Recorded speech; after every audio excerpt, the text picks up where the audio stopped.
Warm welcome to Mr. JaMarlin Fowler, ladies and gentlemen. Give it up for JaMarlin Fowler. Give it up for Mark Fowler, ladies and gentlemen. Give it up for Mark.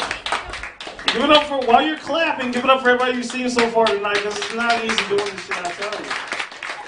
Holy shit, what's going on, Tucson? How y'all doing tonight? Good? Who's drinking? Hell yeah, that's what's up. Well, I'm not from here. Obviously, because I'm black, I'm not from here, because there's not too many of us around there, are there? Yeah. Super. So, I like to do a lot of crowd interaction in my shows. I'm actually a professional comic, been doing this for 9 years, toured, and all that other happy horse shit. So, who's from Tucson out here? Tucson people, make some noise. Okay, because I'm about to talk about y'all asses, so I just wanted to make sure I knew y'all were. Okay, I'm from Dallas. I was born in Dallas. I grew up in Virginia. So, you know, I'm not used to certain things. Like, I'm used to things that y'all don't have here, like, you know, grass and water, you know, typical little things.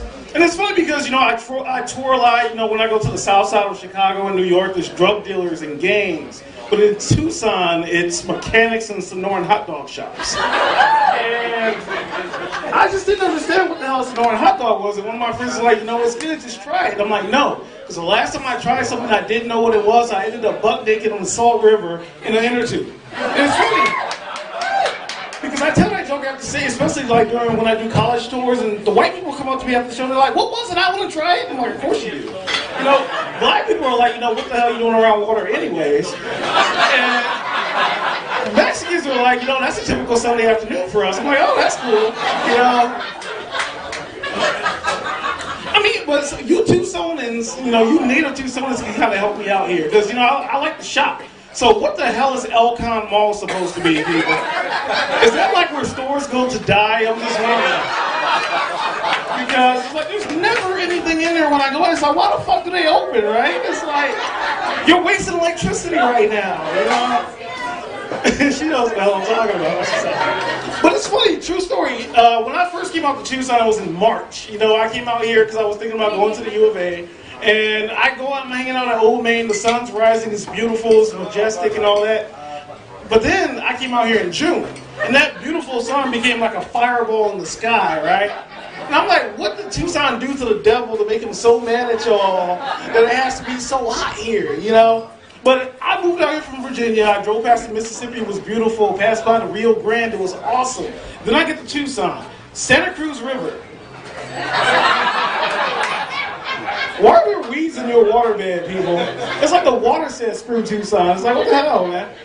But you know, it's cool, you know, I'm not going to do that much time. I actually have a show here on Saturdays if you want to come out. They're great shows. I love them. But I'm going to give you a little bit of, you know, just a little taste of what I do at my shows. So, you know, I like to do a lot of crowd interactions. I'm going to skip some of the jokes. So I'm going to just go to politics because there are a lot of older white folks here. So we're going to talk about politics tonight. So if you're a Democrat, I mean, I like to, you know, poll my audience so I can kind of gauge where y'all are coming from so I can kind of cater to y'all. So if you're a Democrat, make some noise. Democrats, make some noise. Okay. Go figure out one, too. Republicans, make some noise. Republicans? Yeah! Okay, I'm going to talk about the Republicans first, okay? Republicans, what the hell is wrong with y'all, right? Look, I mean, you know, I'm happy because we have a black president now. I voted for him, I'm not going to lie, whatever. But, you know, secret, I know we're not supposed to tell people who we vote for, but come on, you know, it is what it is. But it's funny because I was following the presidential, and I remember like the Republican, you know, primary when John McCain accepted his little nomination, and Sarah Palin was sitting back there. I thought that was his nurse the first time I saw her. And, you know, you Republicans can get mad at me all you want, but some of y'all didn't even know who the hell she was. Okay, so don't go there with me. So, I mean, it's funny because y'all had to pick the worst person in the world to be your, you know, your presidential running mate. Like, I like Sarah Palin because I know that if she runs, we're going to win again. And this is what bothers me about Sarah Palin. You know, she was a beauty pageant contestant, that she could see Russia from her house. And she loved that rich to nowhere. But this is what bothers me. You know, she's a, I mean, you remember that whole little kid gate thing that was going on? Like, that youngest kid, nobody could figure out who the hell that kid's parents were. Was it Bristol's or was it Sarah's? You know, what the hell's going on? Find out next on 2020. So, this is what bothers me. Is like, does anybody remember the name of the kid? That youngest one? It was a weird name. It was Trig. I'm like, she named her kids all these little crazy, screwed up names. And you know, Trig, you know, he was the youngest, Seraphine was a little older, you know, and when you have an older kid, you know, Down syndrome was one of those risks. And, I mean, kids don't choose to be born with that. I mean, it's a shame, but this is, as a parent, like, people get black people shit all the time because we name our kids crazy-ass names, right? How do you name your kid after something that he will never be able to do in his lifetime? That's my question. It's like, did you think about that when you named him?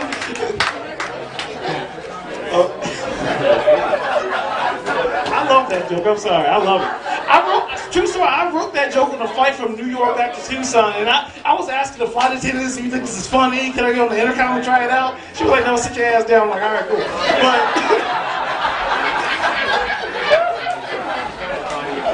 Oh, man. But let's talk about the Democrats for a while. Barack Obama is our president, and I've been following him since he started running during the primary against Hillary Clinton. And Tiger Woods is like one of those black people that he's so black that white people don't want to claim him, and so white that black people don't want to claim him either. He's something like Tiger Woods. You know, if he wins, of course he's one of us. But if he loses, he was too white anyway, so that's why he lost. In February of 2008, Barack Obama and Hillary Clinton were doing a joint fundraiser out in LA, trying to raise money for their little campaign. Hillary Clinton now raised this man by over $1 million. Over $1 million. Now, because this is February, this is Black History Month too, and this is like a real sad day in Black history. Because when a white woman can out-hustle a black man on the streets of LA, he ain't one of us, that's all I'm saying. You know, but it was cool. I remember watching the election, and I'm sitting there watching, like, I'm hoping that he wins, right? So I'm sitting there smoking weed, whatever. So I'm getting high, right? And I'm just like dying. This way, my mom's calling because my mom's an older black woman, and they just thought you would never see a black president in her lifetime. So it was pretty cool for her. But I'm watching, and I'm excited, and they start to call his name like every time the middle states goes, like everybody voted for him. So I'm like, oh shit. And I knew some white folks somewhere were like, oh shit, right? And when he won, I was jumping up and down. You saw in his commencement speech, Oprah was crying like she was back on The Color Purple. And it's funny because it's like, I know, like, a lot of white people supported him. You see the Barack Obama bumper stickers and stuff like that, but a lot of white people were like, they were like upset. They were upset like they were going to wake up tomorrow and they weren't going to be white anymore. You know what I mean? And it's funny because it's like, y'all still privileged. You know, it's all good. We're just borrowing this for a while. But this is a true story. You can Google this on Wikipedia or whatever. Since Ronald Reagan, the note, each president that left a note for the next president. So that way, you know, just words of encouragement, let them know, hey, it's going to be okay. And it's funny because Jay Leno, on the night that he won, he was up there like, Congress are going to be out of business because George Bush is in office. Because George Bush was a joke. And it was funny because I'm actually from Dallas originally. And like, hey, call me if you're out. Expecting George Bush to be a great leader is like expecting Whitney Houston to run a drug counseling prevention thing. You know, it's like something that you just don't expect. But it's funny because, you know, a lot of white comics are afraid to make black jokes because sometimes they don't know how to phrase it. But I can say whatever the hell I want to. So I wonder, it's like, what kind of note do you think George Bush, being the genius that he is, left Barack Obama for his first day in office, right?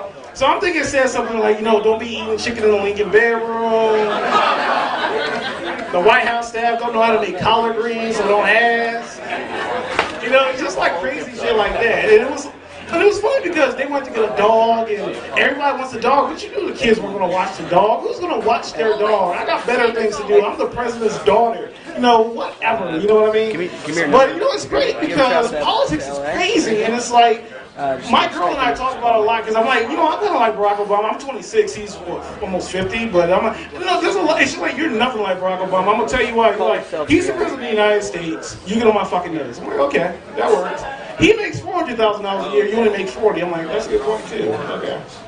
But you know, it's crazy because just who's in a relationship out there? People in a relationship, make some noise. If you're in a relationship, if you're single, make some noise. Single people make some noise.